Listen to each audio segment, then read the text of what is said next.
ఎలాంటి ఆపరేషన్ లేకుండా పైల్స్ సమస్యను శాశ్వతంగా పరిష్కరించబడును. Homeo care international.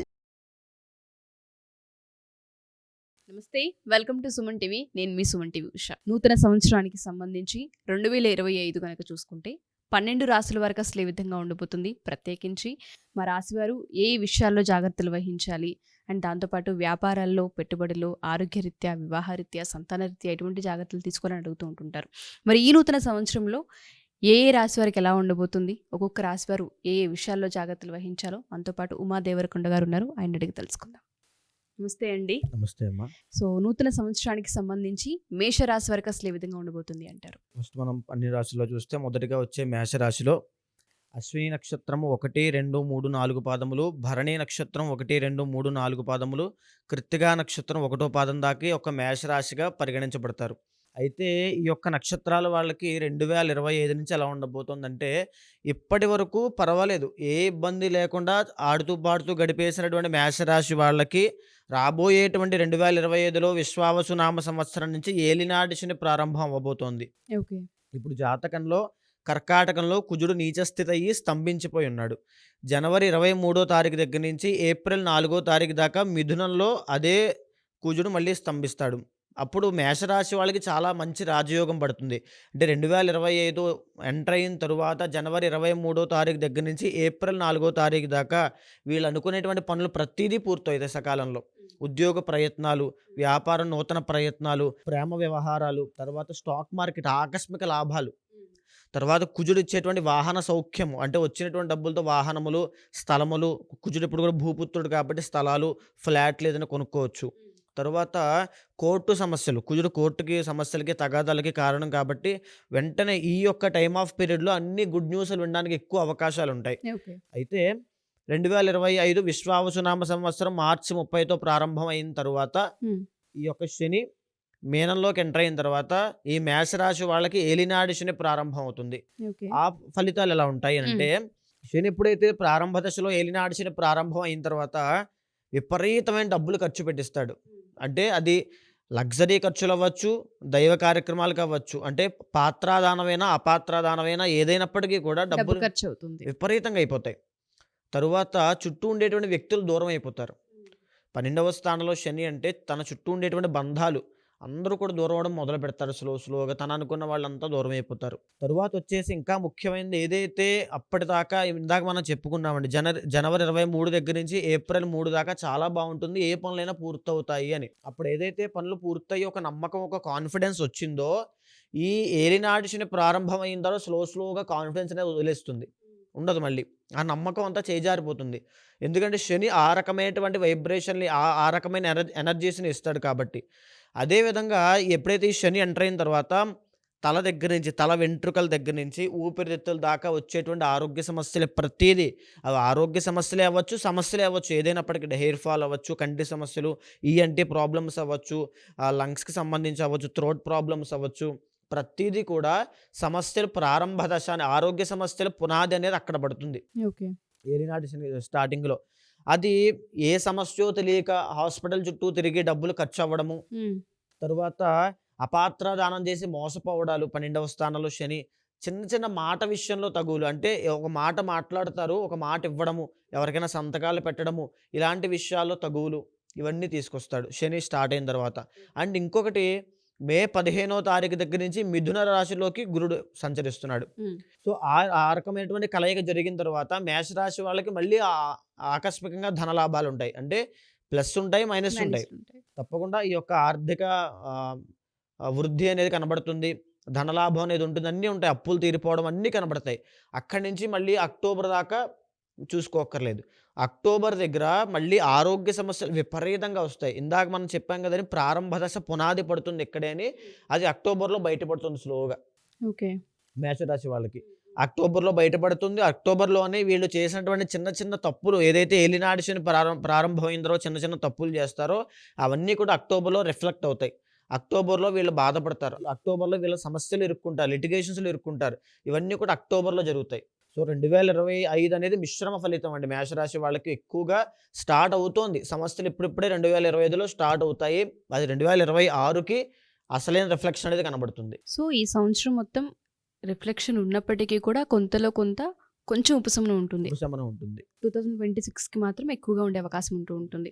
ఏదేమైనా ఏలినాటి శని ప్రభావం కనిపిస్తూ ఉంది కాబట్టి చాలా మంది పరిహారాలు అడుగుతూ ఉంటుంటారు. అంటే ఏ విధంగా ఉండాలి, ఈ టైంలో మన థాట్స్ కావచ్చు, మనం చేసే పనులు కావచ్చు, కొంచెం నెగిటివిటీ ఎక్కువగా కనిపిస్తూ ఉంటుంది. పరిహారాల దిశగా వెళ్తే ఏదైనా సరే ఉపశమనం ఉంటుందా అడుగుతుంటుంటారు. నేను ఎవ్వరికైనా 2 రకాల పరిహారం చెప్తానండి. ఒకటి దైవపరంగా మనకొక ఎక్స్టర్నల్ ఎనర్జీ కావాలి కాబట్టి దైవపరంగా ఒకటి చెప్తాను. 2 నేను పర్సనల్‌గా వాళ్ళ యొక్క జాతకం చూసిన తర్వాత అనలైజ్ చేసి చెప్తాను. కానీ మేషరాశి వారికి రాబోయేటువంటి గోచార పరంగా నేనిచ్చేటువంటి సలహా ఏమిటంటే, ఒకటి ఆరోగ్యం జాగ్రత్త. రెండో విషయానికొస్తే ఎవ్వరి మీద ఆశ పెట్టుకోవద్దు. ఎవరైనా సహాయం చేస్తారని ఆశ పెట్టుకోవద్దు. అందరూ చేతులు వదిలేసి వెళ్ళిపోతారు. ఆ విషయం కూడా జాగ్రత్త. ఇంకా మూడో విషయానికొస్తే ఆర్థిక ఇబ్బందుల విషయంలో ఫైనాన్షియల్ మేనేజ్‌మెంట్ అనేది చాలా జాగ్రత్తగా చూసుకోవాలి. ఓకే. ఎక్కడ ఖర్చు పెట్టాలి, ఎక్కడ ఖర్చు పెట్టకూడదు. ఎందుకనంటే వీళ్ళకి జనవరి నుంచి ఏప్రిల్ దాకా చాలా బావుంటుంది. అప్పుడు డబ్బులొస్తాయి. ప్రతిదీ వస్తాయి. వచ్చింది కదా అని కొనేసారు అనుకోండి, ఏలినాటి శని వచ్చాక మొత్తం ఊడ్చుకొని వెళ్ళిపోతుంది. ఓకే. ఆ విషయం చాలా జాగ్రత్తగా చూసుకోవాలి. ఫైనాన్షియల్ మేనేజ్‌మెంట్ అనేది చాలా జాగ్రత్తగా చూసుకోవాలి. వచ్చినప్పుడే దాచుకోవాలి. ఆ విషయాన్ని నేను మరీ చెప్తాను. అయితే ఈ మేషరాశి వాళ్ళు 2025 సంవత్సరం దగ్గర నుంచి ఇంట్లో ఒక చిన్న స్ఫటిక శివలింగాన్ని తెచ్చిపెట్టుకుని, ఇంట్లో ప్రతినిత్యము మంచినీళ్లతోనూ, తర్వాత ఆవు పాలతోనూ అభిషేకం చేసి, తొందరలోనే 2025 సంవత్సరంలోనే రామేశ్వరాన్ని దర్శనం చేసుకోవాలి. రామేశ్వరం వెళ్ళి శివదర్శనం చేసుకోవాలి. ఎందుకు అక్కడికే వెళ్ళి దర్శనం చేసుకోవాలి అనుకుంటే, చాలామందికి డౌట్ ఉంది. అక్కడే శివుడు ఉంటాడా, ఇక్కడ ఉంటాడా అని చాలామంది వ్యంగ్యంగా అడుగుతూ ఉంటారు. ఇక్కడ ఆస్ట్రాలజీ అనేది ఇన్నర్ డైనమిక్స్, ఇన్నర్ ఎనర్జీస్ ఉంటాయండి. లోపల ప్రతీది కూడా ఇంటర్లింక్ అయి ఉంటుంది. అయితే ఏ సుబ్బారావు అనేటువంటి పేరైన ఉన్నటువంటి వ్యక్తి హైదరాబాదులో, ఈ కాచిగూడలో అక్కడే ఎందుకు పుట్టాడు? ఎక్కడైనా పుట్టొచ్చు కదా. సో ప్రతిదీ ఇంటర్లింక్డ్ ఉంటుంది. ఒక ప్లేస్‌కి, ఒక మనిషికి, ఆ వ్యక్తి యొక్క పూర్వజన్మకి ప్రతి దానికి ఇంటర్లింక్ ఉంటుంది. దేన్ని తీసి పాడేయడానికి లేదు. అదేవిధంగా మేషరాశిలో జన్మించిన అశ్విని, భరణి, కృత్తిక 1వ పాదం వాళ్ళు తప్పకుండా 2025 సంవత్సరంలో రామేశ్వరం వెళ్ళి శివదర్శనం చేసుకుంటే వాళ్ళ సమస్యలన్నీ పరిహారం అవుతాయి. సో మీరన్నట్టుగానే ప్రతి ఒక్క రాశి వాళ్ళు కూడా ఒక్కొక్కరికి ఒక్కొక్క పరిహారం చెప్తూ ఉన్నాము. ఒక్కొక్క దేవుని దర్శించమని మనం చెప్తూ ఉన్నాము. కొంతమందికి అంతర్గత జాతకం చూసిన తర్వాత కొన్ని పూజలు చేయాల్సిన అవసరం ఉంటూ ఉంటుంది. హోమాలు చేయాల్సిన అవసరం ఉంటూ ఉంటుంది. అది మీరు ఏ విధంగా చేస్తూ ఉంటుంటారు? ఎవరైనా మీ దగ్గరకు వచ్చి వివాహానికి, సంతానానికి, దాంతోపాటు ఉద్యోగ సమస్యలు, వ్యాపార సమస్యలు, ఆర్థిక సమస్యలతో ఇబ్బంది పడుతూ ఉంటుంటారు. కొంతమందికి ఆరోగ్య సమస్యలు ఉంటుంటాయి. కొన్ని ఇయర్స్ నుంచి సఫర్ అవుతూ ఉంటుంటారు. కొంతమందికి రిలేషన్‌షిప్‌లో విభేదాలు ఉంటుంటాయి. దానివల్ల సఫర్ అవుతుంటుంటారు. కొంతమందికి సూసైడల్ టెండెన్సీ వస్తూ ఉంటుంది. డిప్రెషన్‌కి వెళ్తూ ఉంటుంటారు. ఇవన్నీ కూడా మన జాతకరీత్యా ఎక్కడో అక్కడ ఏదో చేయాల్సింది చేయకపోవడం వలన, లేదు అంటే మీరన్నట్టుగా పూర్వజన్మ నుంచి వచ్చిన కర్మ ఫలితాల వలన అనుభవించాల్సి వస్తూ ఉంటుంది. వాటిని ఓవర్‌కమ్ చేయాలి అంటే అంతర్గత జాతకం ఏ విధంగా బేస్ చేసి చూస్తారు మీరు? ఏ విధంగా వాళ్ళకి పరిహారాలు ఇచ్చే అవకాశం ఉంటుంది అంటారు? అంతర్గత జాతకంలో మనకిప్పుడు 12 రాశులు ఉన్నట్టుగానే 12 భావాలు ఉంటాయండి. 12 హౌసెస్ ఉంటాయి. ఒక్కొక్క హౌస్ ఒక్కొక్క అంశాన్ని సూచిస్తూ ఉంటుంది. అలా మనం పుట్టిన దగ్గర నుంచి మనం అనుభవించేటువంటి క్రమంలో ఏ అంశమైనా సరే ఈ 12 రాశుల్లో 12 భావాల్లోనే ఉంటుంది. ఆఖరికి చనిపోయిన తర్వాత ఏ గతి పొందుతాం కూడా జాతకం చూసి చెప్పేయచ్చు. మనం పూర్వజన్మలో ఎలాంటి పుణ్యాన్ని తెచ్చుకున్నాము, ఎలాంటి పాపాన్ని తెచ్చుకున్నాము కూడా జాతకం చూసి చెప్పేయచ్చు. అంటే మొత్తం ప్రతీదీ కూడా జాతకంలో అవైలబుల్‌గా ఉంటుంది మనకి. మనం చూసేటువంటి మనకు తెలియాలి తప్ప ప్రతీదీ ఉంటుంది. అయితే ముందుగా ఆరోగ్య సమస్యలను లగ్నం నుంచి మనం డిసైడ్ చేయొచ్చండి. లగ్న భావం చూసి అతను ఆరోగ్యవంతుడా, చూడడానికి ఫిజికల్‌గా ఎలా ఉంటాడా, హైటే ఉంటాడా, పొట్టిగా ఉంటాడా, పొడుగ్గా ఉంటాడా, తెల్లగా ఉంటాడా, నల్లగా ఉంటాడా, బక్కగా ఉంటాడా, ప్రతీదీ చెప్పొచ్చు. ఆయన గుణం ఏంటి, గణం ఏంటి, అతను ఎలా మాట్లాడతాడు, సాఫ్ట్‌గా ఉంటాడా, హార్ష్‌గా ఉంటాడా, మంచోడా, చెడ్డోడా, మ్యానిపులేటరా, ప్రతీదీ చెప్పొచ్చు. రెండవ స్థానం ధనస్థానాన్ని చూసి సంపాదిస్తాడా, సంపాదించి దాచుకోగలడా, ఎలాంటి సంపాదన, అక్రమ సంపాదన ఉంటుందా, సక్రమ సంపాదన ఉంటుందా, కుటుంబంతో ఎలా ఉంటుంది. కుటుంబాలు 2 ఉంటాయండి. ఒకటి పెళ్లి కాకముందు తల్లి, తండ్రి, తమ్ముడు, అన్నయ్య, అక్క, చెల్లి, తిను. అదేవిధంగా పెళ్ళి అయిన తర్వాత భార్య, భర్త, కొడుకు, కూతురు, మనవలు, ఈ ఫ్యామిలీ ఉంటుంది.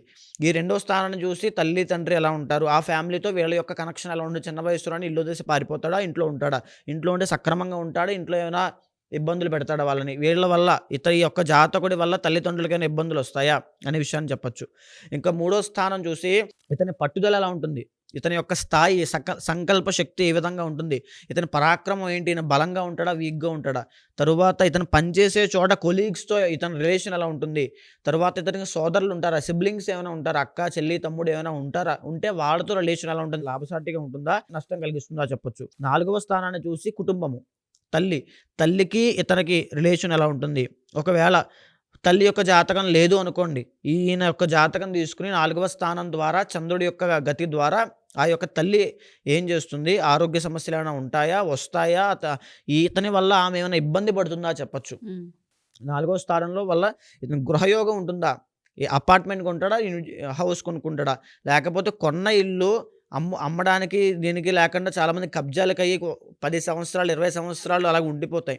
అలాంటి స్థితిలోనే ఉంటుందా, ఇల్లు కట్టే క్రమంలో ఎన్ని సంవత్సరాలు కష్టపడతాడు, అసలు గృహయోగం ఉందా లేదా, జీవితాంతం అద్దెంట్లో కూడా ఏడుస్తాడా అనే విషయం కూడా చెప్పొచ్చు.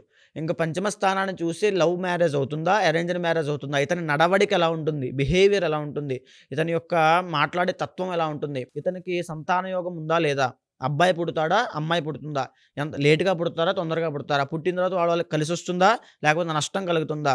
పంచమ స్థానాన్ని చూసి మంత్రస్థానం కాబట్టి ఈ వ్యక్తి ఏ దేవతను ఆరాధన చేస్తే ఇతనికి సిద్ధిస్తుంది మంత్రము, ఏ మంత్రం ఆరాధన చేస్తే మంత్రశక్తి ఉంది, మంత్రబలం అందుతుంది అనే విషయాన్ని చెప్పొచ్చు.